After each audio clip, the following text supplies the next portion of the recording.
Welcome back to another episode of Beers and Bullshit. Of course, you know what you're listening to. You clicked on the podcast. Hopefully you like it. Hopefully you subscribe. Hopefully you enjoy what we're going to be talking about tonight, because returning to co-host with me after a little bit of a hiatus just due to scheduling and just poor communication on my part, I will always take the blame here, is Mr. Andrew Pribble. Pribs, how you doing tonight? Up? I'm doing wonderful tonight, man. I'm excited to be back. Thank goodness.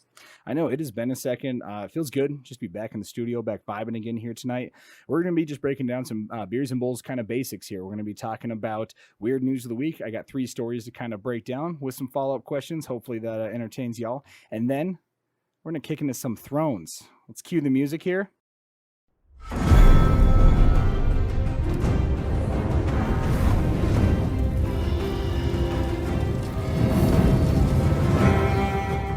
Because we're going to be talking some Highgarden Hotties here. Top 5 women in Game of Thrones. That could be by look. That can be by favorite characters. You know what? We might even just break down both. Who the hell knows? But we're going to kick it off this week. Pribs, you got anything to say before we just dive right on in like a fat kid off the diving board? You know, I just want to tell people to share this stuff with your friends. We're awesome. At least I think so. And if you want a good laugh, you want to get some good entertainment, definitely just spread it around and see if you can't get a couple more friends to come join us. You know, make sure that they know how to find us, and that's what I would like to see. Exactly. Yeah, we are absent a guest tonight, so if you ever want to hang out with us, we don't have any beer tonight, but we actually have some in the fridge. But we have a whiskey drinker. We have someone who doesn't drink currently. Yeah, we're just hanging out. This episode is sponsored by water. Water, it's good. You need it. It's the high quality H2O. And yeah, I'm gonna crack open one right now before we start the 33rd episode of Beers and Bullshit. I love this. Holy cow. I love this because I do threes. I do threes for everything. If you haven't noticed, it's either 3s or 5s. It's either a top 5 list, top 10 list, or we do 3 stories. We do 3 death monster deathmatch segments. Yeah. Everything's about the fucking 3s. You don't need 2s. You don't need 7s. You want that 3, that 5. I might do a 7 though. 7's my favorite number next to 3. I think 7 and 3 kind of have a special place in my heart. I'm a 13 guy. Okay. It does have a 3 in it, I guess. So, isn't that supposed to be unlucky? Yeah, to most people, and that's why it's my favorite. Is because I make luckiness out of nothing. So, well, bam, the magic man. Now you see me. Whew. Now you don't. Part 2. There we go. Part 2. Alrighty, well, let's break into the weird news from some weird guys. First weird story, straight off of the Reddit for weird news. Or I think this is Reddit Uncommon or something like that. I just picked 3 stories off that look interesting to me. Number 1, in Florida, the place where all the bullshit happens, a woman finds 18 snakes under her bed while just merely looking for some fuzz that was, kind of protruding out from underneath the mattress. You found a mom and 17 of her young chitlins. My question to you, Mr. Pribble, what is the worst thing you could possibly find underneath your bed? Well, I wanted to make sure you clarified which kind of snakes we were talking about. Not the kind that lie to you and tell you that they love you and then go to your ex's house. The kind that slither on the ground and are cold-blooded. Okay, cool. Yeah, the actual animal. That's good. So I was kind of confused on the chiclet part. I was a little concerned. I just need some clarification. Just some trailer park hottie with 17 of her kids coming around. You owe child support for 3 of these, you son of a bitch. But no, I think the worst, I've got 2 things that would be the worst possible to find in your bed. Number 1, any kind of badger. I feel like that would be worse than a snake. The honeys are the worst kind, I hear. They hear. are mean. Yeah. And they will tear your face off with no reconciliation afterwards. Well, honey badger don't give a fuck, bro. No. Don't give a fuck. They'll take on a lion. Like, they don't care. No. I've seen them, they'll fuck with bears. Like, it's a thing. So, no, that's like the ultimate, nightmare for me. And then, your classic dark, shadowy creature that wants to, grab your leg. That's like a dead fear of mine. It stems from my dad hiding under my bed when I was a kid, and then he reached out and grabbed my leg, and then told me that I had nothing to fear because he was the only one who would ever do that. But it definitely caused some childhood trauma. So yeah, and childhood trauma for the win. So speaking of childhood trauma, is not what I found underneath my bed, but 2 dumb things, because I had the basement to myself when I was a kid. And so in the basement, in the dark of night, when you were looking out at an open door, because dear God, you have a closed door. When you were looking out over an open door and you see the shadows of nothing that is out in your basement, you think of a couple of things. So the first one I always thought and this speaks to my age. This speaks to the era that I grew up in. Is from the ages of 6 to 8 years old. I thought Osama bin Laden was going to come get me in my basement. Allah Akbar. Allahu Akbar. Yeah, like I thought this motherfucker was just gonna come inside my house in the dead of the night and just fucking get me. So yeah, I was paranoid. Probably wasn't the most logical thing now that I look back at it. But if you think that one is illogical, here's number two. Number two was the combination of the fact that my basement flooded. I could somehow breathe underwater long enough for this shit to happen, and that Jaws would get into my house. Jaws. Yeah, Now my parents' house. Right Yeah. there. Yeah. Now my parents' house is on top of a hill. Okay. It is flat land, hill, flat land. So obviously the physics and what would actually have to happen for my house to flood to that level and for a shark to swim there is just, astronomical shit.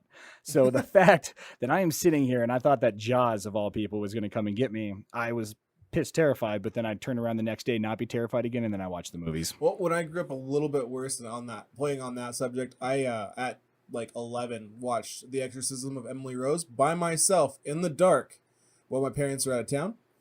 So I had full fear that demons were going to open up out of my basement floor and eat me alive. That was a thing that definitely popped into my brain on a number of occasions. See, I never had the fear of demons or the monsters in the attic. It was like real tangible things that could never happen in an illogical sense, but it was real things. Like I remember, oh God, there was one of them, like Freddy Krueger, you know what I mean? Like that he would not be in my dreams, he'd be in real life and he'd come and get me. Wasn't afraid of Jason Voorhees, Michael Myers, but Freddy Krueger just terrified the piss out of me because obviously he goes after teenagers, but children too. Yeah. No, that's fair. But, like, I don't know. I will disagree with you in the whole tangible demon thing, but that's for a different day. We'll have to get into that a little. The demon debates. So either that or the most terrifying thing, just to round back to the question as we, bunny trail all the time on this show. If you wanted to listen to something basic, go check out a true crime podcast. I hear they're fantastic. I actually featured on one. We'll shout out the Unethical podcast here. It was fantastic. But we even bunny trailed on that one too. Back on the trail here, though, the worst thing I could find underneath my bed was the first snake we were talking about. If you saw my ex underneath my bed, that's the only way I think I'd ever just reactively punch something. Okay. Yeah. And I do not endorse punching women or anything like that. We do not hit anybody here, but dear God, if that was under there, I think that scared the shit out of me more than anything. I don't blame you. Now, which ex am I talking about? That's for you to decide. One will never know. Yeah, one will never know. It's the crazy one. Yeah, I bet. Yeah, scared the piss out of me. So with another one, let's go. Here we go. Continuing on, weird story of the week, weird news of the week, weirdness of the week. We have in Winnebago County, Wisconsin. Okay, so probably not too surprising here, but a judge was suspended for 2 weeks for misconduct after brandishing a firearm in the middle of a trial. Question is here, which job in your past did you just want to fucking pull out a gun on somebody? Well, honestly, we're both former restaurant servers. And there were plenty of times when Becky decided to ask me for a ranch for the 27th time in 5 minutes with a full section, and I was ready. I was ready to just... I can just see it now. Andrew, it's Andrew, right? Can I get extra ranch? And I don't want to be charged for it, but like you guys always do it in those little ramekins, and that's just not going to work for me. I need a boat of ranch for no extra cost. Can I get a soup bowl? Shut the fuck up, Becky. Nobody likes you.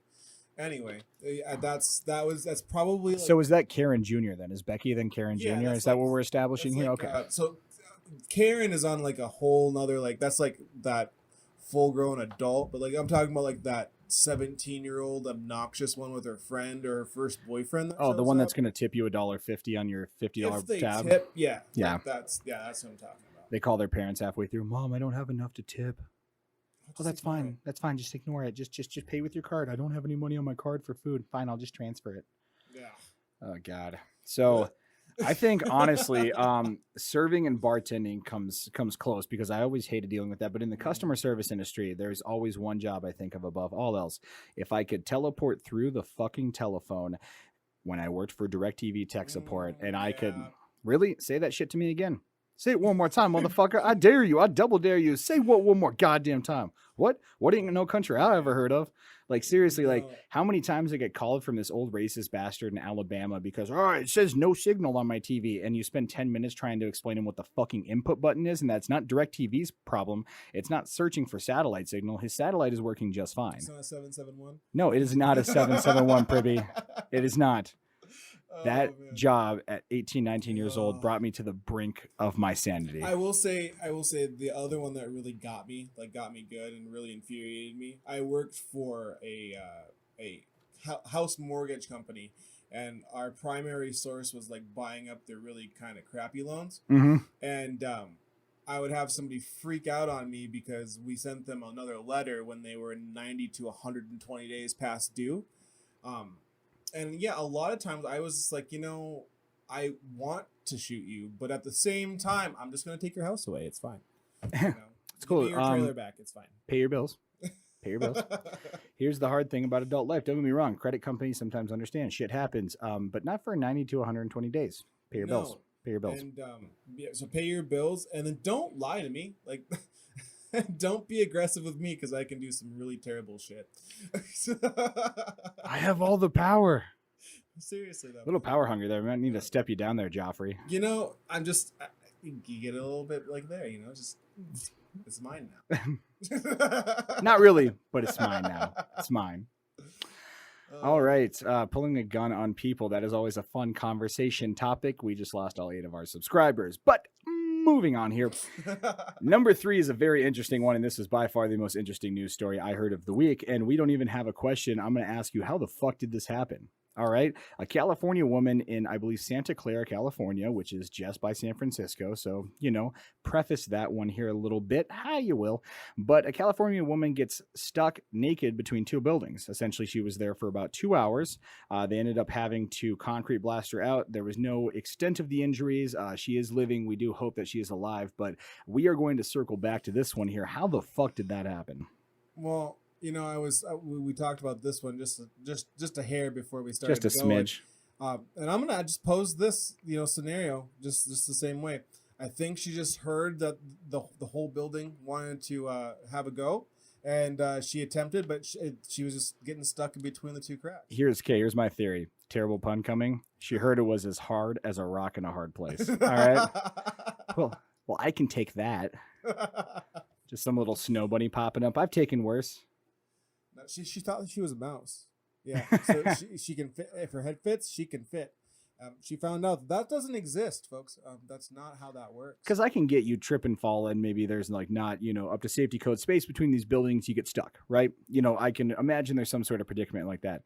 How do you get naked beforehand, though? I mean, are you like then it was on purpose, or there's a lot of drugs involved? like Swatowski in the I think he did it on purpose. Well, there was a lot of drugs involved. Yeah, cocaine's a hell of a drug. Heroin, watch out for it, folks. Yeah, I'm Rick James, bitch. And then 2 hours later, you're help. I'm in a building. Help, dear God, what is going on right now? Oh man, that is absolutely crazy. Those were some decently crazy. We've had some weirder stories on here, but I think the California woman getting stuck kind of gets it. That's getting close to my top, yeah, for sure. That's just asinine. I just my brain just goes when I try and think about how she pulled that off. The only thing that came up in my mind was the rock in the hard place joke. She heard it was as hard as a rock in a hard place. So, well, let's just try it out. Fuck it. I can take it. Fuck it. I can take it. Full send. YOLO. Is YOLO still a thing that's stupid? Yeah. Do it for the gram. No, YOLO was like 5 years ago, man. Stephanie, what? Put this on TikTok. We become famous, bish. Do it for the talk. Yeah, oh my God. Yeah, they did it for something that ends in an OK or OCK. Maybe starts with a letter that comes way before T. So yeah, I'll let you draw that conclusion there. But yeah, those are weird stories of the week. Anything that you have heard in the area that's kind of been happening weird here recently? We are upon the Sturgis rally season where we hear some crazy shit. We will flash back to last year when a woman in Yellowstone Park got her pants ripped off by a Oh buffalo. man, that And was a meme forever. I was actually sharing some old memes with a friend today, just trying to cheer him up, just kind of be a good guy. And there's no better way than memes and jokes, humor. And I was going through old ones from about last August because I saw election memes. I'm like, no, let's go back a little bit further. And Right. there was so many buffalo memes in my phone. Well, there was the guy that tried to like run from the cops that were surrounding that grain silo when they put that flag up during their protest. That was crazy. He like took off. He thought he was like gonna get away, and it was like a wall of cops. I mean, I don't really know how that makes any sense, but good for him. So I wasn't living there at the time. It was just my friend's house, but at my friend Tristan's house, where I am now, residing in the basement. We were sitting there one night. We were just watching some TV. We were actually watching the Great British Baking Show. Yeah. All right. They had this hottie named Lonnie on there with green eyes. Oh my God. Just pour me over there like some frickin' sauce on a goddamn cheesecake. The one thing that could distract me, though, was the fact that we looked outside and there was an ever increasing police presence. Within 5 minutes of this guy getting pulled over, we saw probably 10 to 13 cop cars, all the cops outside the car with their guns drawn. And I'm just like, oh shit, this is getting interesting. Let me go grab the drink from my car. I walk outside and I walk down the steps and he's got a bush right there. The first thing I turn and I see and I hear is, fucking stop moving or we're gonna fire, from the police department. And this is like 6'5" guy. He's later found out it was probably a meth or a heroin bust or something. They were pulling bags out the trunk. But yeah, this guy was just, hopped up on something talking about, fuck it, you're going to have to take me down. And kudos to the Pennington County Sheriff's Department and to the Rapid City Police Department. They took him down with only physical force. They didn't actually have to use any lethal force, fire any weapons. I believe they probably tased the motherfucker once or twice. I assume so. Yeah, but like he charges after this cop who's probably like 5'8" on a good day. Like a lot of cops are. But, but yeah, so he charges at the cop, and it was absolutely fucking nuts because I'm standing out there with a monster in my hand, just like, am I going to see a man die tonight? Like, this is fucking crazy. This is like a month and a half ago. Man, you're just like a Southern person going to watch the tornado. Like, yeah, I just love seeing chaos. I mean, why open it up on your phone when I can see it in real life? Right. So yeah, like I said, we'll shout out once again the Pennington County Sheriff's Department, Absolutely. Rapid City Police. Obviously, I think in that situation, physical force when you have such an overwhelming force. But man, in the day and age when we see a lot of incidents do not go that way, it's nice to kind of see, obviously, hopefully that man gets help. He moves on there. We like to joke, but we also, have a heart for the community. Absolutely. But it's like, man, what the fuck are you doing, man? Here's the deal. I'm like, one guy has a gun on me and it's not a cop. I may take my chances and duck and try to tackle his ass if I'm close range. 13 guys have a gun on you. At that point, boo-boo, you just got to give up. Yeah, just lay down and sit tight. That you don't want to play that game. Yeah, you do not want to play that game. You do not win any fun prizes at the end of that carnival ride. No, not a chance. Yeah. So yeah, crazy shit. 3 crazy news stories just from South Dakota, whether it's from the past year or just within the past month or so. I mean, and to kind of circle back, if anybody knows what we were talking about, is the indigenous community around here. Essentially, on July 4th, planned a hashtag land back movement. I'm not going to politically preface either side of this here. Obviously, this is a very deep situation. If you're not from the area, you're not going to know a lot about it. There's shit on every single side, but essentially they were planning this big protest to get the the religious and spiritual lands of the Black Hills back. This culminated, and I was actually at Cape Hassa that night. I was at Cape Hassa on the patio when these guys are walking by, and we saw this little group go adjacent down 5th Street because they were just supposed to be going down Main towards the courthouse protest there. We saw this group of about 15, 20 people just kind of start going down 5th Street. And I'm like, okay, what's going on here? Turns out later they climb this, 200, 300 foot grain silo. Yeah, it's pretty good sized grain silo. Yeah, it's like it'd be like a 30-story building. Honestly, if it was a building, it's just a huge ass grain silo from Great Plains Harvest and Grain. But yeah, so they go up there and they drape this huge upside down American flag with the hashtag land back logo on there. Cool. As a fan of someone who's all for the right to protest in this country, I love the fact that they make that statement. Didn't end up being physical or violent. Obviously, you said the man got arrested, but nobody died. That's the best part about it. But man, I just got to give kudos because hiking up a fucking 30-story grain silo, literally on just one ladder that has a small cage around it off to the side. That's terrifying. Yeah, it takes some cojones. Takes some will to accomplish your goal. That's for sure. It's pretty crazy. You believe in your cause at that point. I will say that. Like I said, I can always respect, the American freedoms, whether I agree with your opinion or not. And once again, I'm not saying that that it's invalid. I just thought, man, that is fucking crazy. That's the way to make a statement. It made national news. So that's That's how you protest people. Yep, you get. That's how you make sure that you get heard. That's for sure, 100%. Exactly. So yeah, crazy news of just South Dakota. We're gonna pop off there on a second one. But now, like we played the logo in the fucking theme music in the beginning, ladies and gentlemen, it's Game of Thrones time. We're going to talk some Thrones here as gentlemen who have definitely seen every single season, probably once or twice over. Yeah, 3 or 4 times. Three now. Yeah, that's. I think I'm not too far ahead. I might be on 4 rewatches because I did a rewatch. I did a complete watch before season 5. That was my first time was mid season 4, so I did jump on the bandwagon a little late. But then I did a complete rewatch before 5, 6, 7, and 8. And after 8, I have still yet to go back and watch the show. I went back and I've watched it one other time since 8 came out. But yeah, no, that was when I watched my third one. But I hopped on the bandwagon initially on season 3 is when I got the first time, and right before the Red Wedding. Yeah, so the end of that season was right in the Red Wedding in that area, and that was like my first initial shock of the show. And at that time, I didn't have a way of really going back to watch what had happened beforehand. They had these mystical devices called DVDs that you had to purchase, and they were $30 a fucking season. I wasn't doing that. Yeah, so I went and I watched it that way, and then the second time around, I wanted to watch the full way through and figure out what got us to that point. And then after I watched through the whole series, I wanted to go and take it in one more time. And I adore the series. It's probably one of my favorites. The last season irritates the crap out of me. But yeah, no. So I gotta ask, what's your fifth hottest character? So we're going to call this segment Highgarden Hotties. Ooh, if you don't know, Highgarden is obviously a place in Game of Thrones. I love me some assimilation, using the same first letter for 2 different things. So Highgarden Hotties, we're going to talk about, let's just break it down by looks and then we'll go by character quality. All right. 100%. And mine are going to be in the exact same order because for me, personality is attractive. All right. So number 5, and I know you're not going to like this because you have her a little bit higher on the list. I have Marjorie Tyrell, played by Natalie Dormer. Number 5? Number 5. Number 5. That breaks my heart. Number fine. All right. 5. Here's my justification for that. Yeah, I like Marjorie. I do. I like her, but I'm not in love with her like I am the other 4 women on this list. Her character development is menial. She kind of comes out as a rock star right off the bat. She's supporting to not Stannis, what's his fucking name? Renly Baratheon. Right. So obviously the Renly gets killed by Missandei, by the little spirit ghost thing that she does. And so then she just homie hops around like a motherfucker. She goes to Joffrey Baratheon. Joffrey dies at the wedding, and then they never consummate the marriage. And then she hops down the tree a little bit, and then the same episode that she is killed in the massive explosion of dragonfire in the kingdom.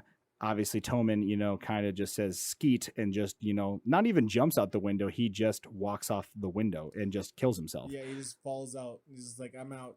And so, don't get me wrong. She's got perseverance. I definitely, she probably wouldn't have made this list if it wasn't for the enslavement by the, what's the fanatical little religious group again? Yeah. The little wise men or whatever. Yeah, the name's escaping me now. Yeah, it's just the holy group. Yep. That kind of takes over in season 5. So yeah, obviously she's imprisoned, for hiding up her brother's homosexuality. Nothing that ever happened in real life, of course. But yeah, Marjorie, like I said, I like Marjorie. Now she's banging. She is gorgeous. But like I said, I still find the other 4 women on this list more attractive to me. So 100%, if we're gonna break it down in that fashion, I find Marjorie to probably be the most attractive female character in Game of Thrones. I thought I saw her character development a little differently, maybe. Yeah, she did do a lot of the hopping around, but she did it with the idea of having the goal of being in a ruling position, which I respect. Just from that, just appreciating that authoritarian drive. And the fact is that she wasn't just didn't want the authority.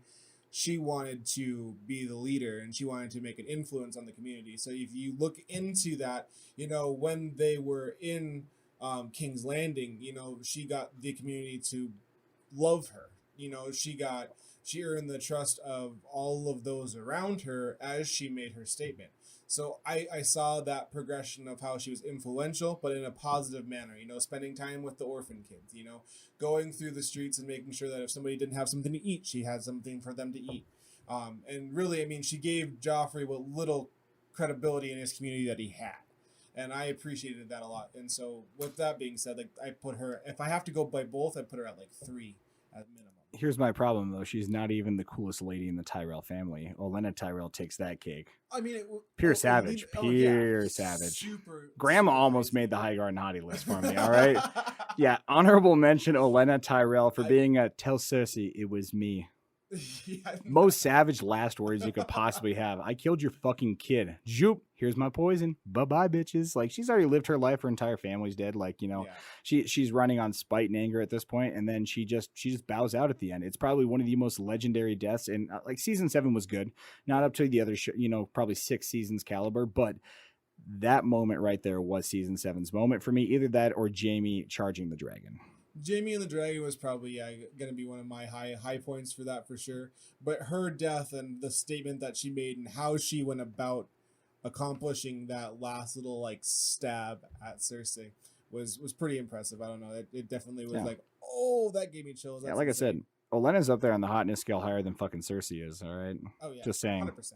Yeah. Once you take them teeth out. All right, so all right, so number 5 on your hottie list, because mine is going to be the same regardless, so we can go hottie. Okay. Yeah.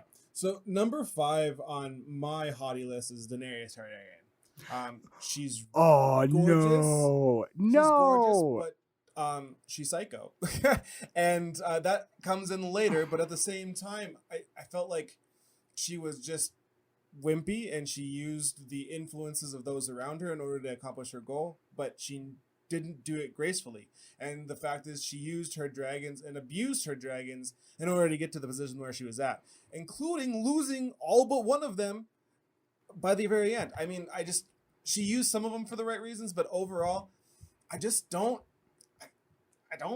feel it the way that a lot of people seem to feel it for her. I think that she was kind of a crappy character in the end, and I didn't really like it. Motherfucker. Nope, I don't even care. You motherfucker. Don't. Looking at your dating history, I would assume that you like crazy women as much as I do. So I like them, don't get me wrong, but I think it's the fact that I've dated so many crazy blondes that I don't want nothing to do with them.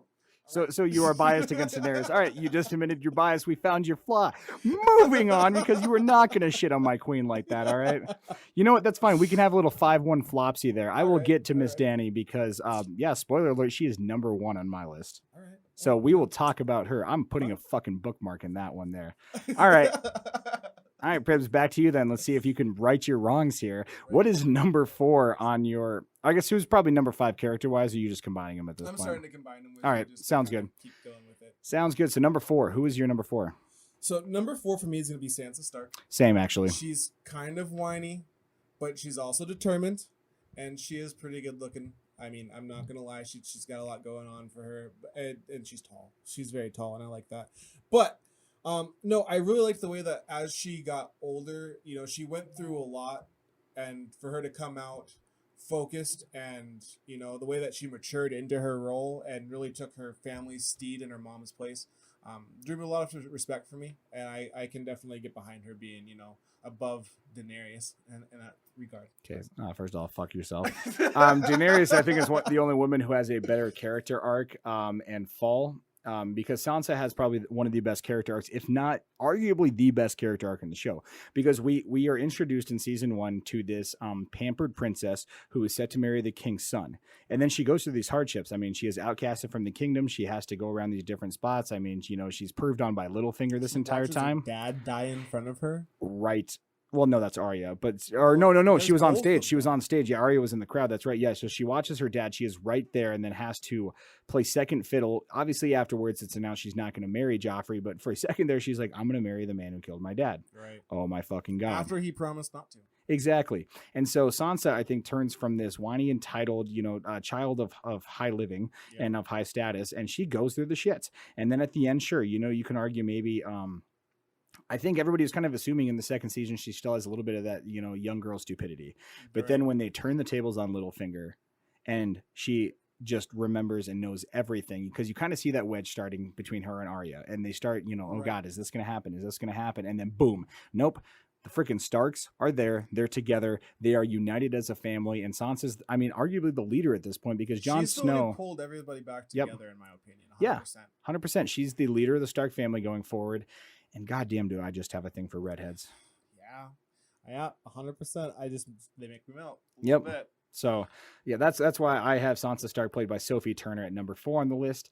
Speaking of redheads, I'm going to talk about my number 3 here. All right. We're going to talk about Ygritte, played by Rose Leslie, the wife of Kit Harington, the man who plays Jon Snow. Now, Ygritte is a bad bitch. All right, Ygritte is bad. Awesome. I love it. She's got that sass. She's got that I can do anything a man does, only better than you. She's a very powerful character. You know, I have nothing but love for that girl. I am butter on top of a steaming high pile of flapjacks for a redhead with an attitude but an undercover heart like Ygritte has, because it's heartbreaking at the end when she dies. Oh, absolutely. And she looks at Jon Snow like, I thought you loved me. And there is just this epic heartbreak that happens. And I don't know if I ever got over that one. I don't know if I shipped Dany and Jon as hard as I did because, I felt like they were going to fuck it up. They did.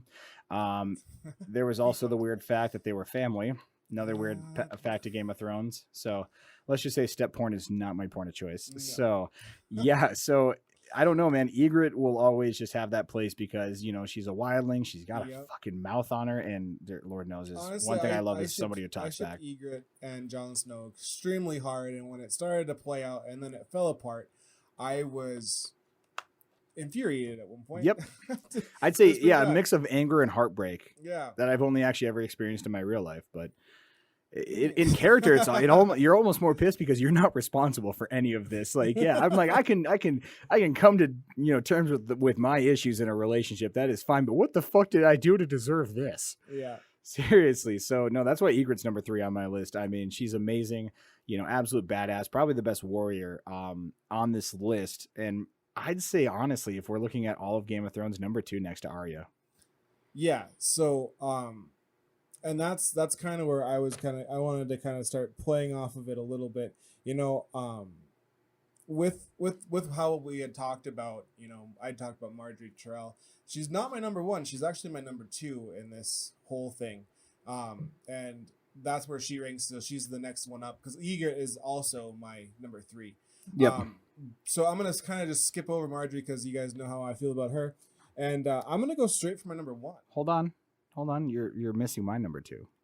Now, I've already told you who my number 1 is, but I don't know if you have this lady. I think you are missundaying something here because it is Missandei of Nath. Okay. All right? Because Missandei, oh my God, there's something. Dear Lord, I don't know what it is about this woman. She is badass when she needs to be. She's got like these pure moments of just like venomous daggers of words. Her and Grey Worm, as far as like a romance, like that hard. Yep. Oh, hardcore. When he finally like drops to his knees and he gets to, you know, he gets a little cunning with his lingus, if you catch my drift. Oh my God, I was just like, finally, yes, dear God, yes. So Missandei is probably one of my favorite characters. I like that she's a great second to Daenerys. Yeah. She's a great foil to her, even in the end. And here's why, Danny, I will talk about it a little bit more, but when we talk about wrestling, I love my heels. I love my bad guys. I like to see them go super good, and then I like to see them drift dark. It is all about the character development. It's about the story arc. Every good guy needs a bad guy, and the good guys are always played out. The good guys have these certain strength, valor, courage, you know, the great, strong characteristics, but you can make a good villain in a million different little molds. You can make a good bad guy all the time. Like I said, wrestling is going to be my kind of basis here as far as what they do to build heels. They build villains, and they build them in a million different ways. You talk about, you know, Macho Man, you talk about Randy Orton, you talk about Edge, you talk about some of these great villains in wrestling, and I think Missandei drifting with Danny to the dark side, being this loyal follower all along the side while just being banging hot. Banging hot. She is just, oh my fucking God. Her character arc is definitely probably one of my favorites as well. I like the way that she was loyal to the end. I like the way that she, you know, held herself in accountability. I loved the relationship with Grey Worm and how she definitely stayed within her realm and within her world. You know, and she spoke about her freedoms, and she was very avid about, you know, honoring and trusting the person who gave it to her. She actually was like on the cusp of my top 5. She actually landed in my 6, and that the only reason for that is just I have other characters that I just had a little Number bit 2 more is freedom Olenna with. Tyrell, isn't it, you freaky dog? No, I told you my number 2 is actually Marjorie. My number 1 hasn't been talked about yet. That's I mean, right. That's we right. Okay, your mentioned number it 1 is quick. Olenna Tyrell. Oh yeah, absolutely not. No, so He's got a thing for old women. Eh, The more seasoned steaks, if you catch my drift. you know, there's something about that. You just pop the teeth. Something, out, yeah, go. exactly. There's something about a woman who's just straight savage. Definitely the most savage female in the show. Yeah, no, her passive aggressive / behind the scenes, I'm gonna fuck your world up. Love it. But no, so my number 1 is more along the lines of character arc and development than it is for look, but the looks are not awful either. And that is Arya Stark is my number 1 most favorite female character in Game of Thrones. Period. End of discussion. I don't think there's anybody you can argue against me on that. I just love the way that she grew from this child and she went with the Hound and learned some skills there, and then she was going through with the faceless man and going through all of her like travels. getting tortured in basic training kind of yeah, thing. 100%. And then coming back with the Red Wedding and just completely annihilating and getting revenge for her family, thinking that everybody was dead, not just Robert and her mom.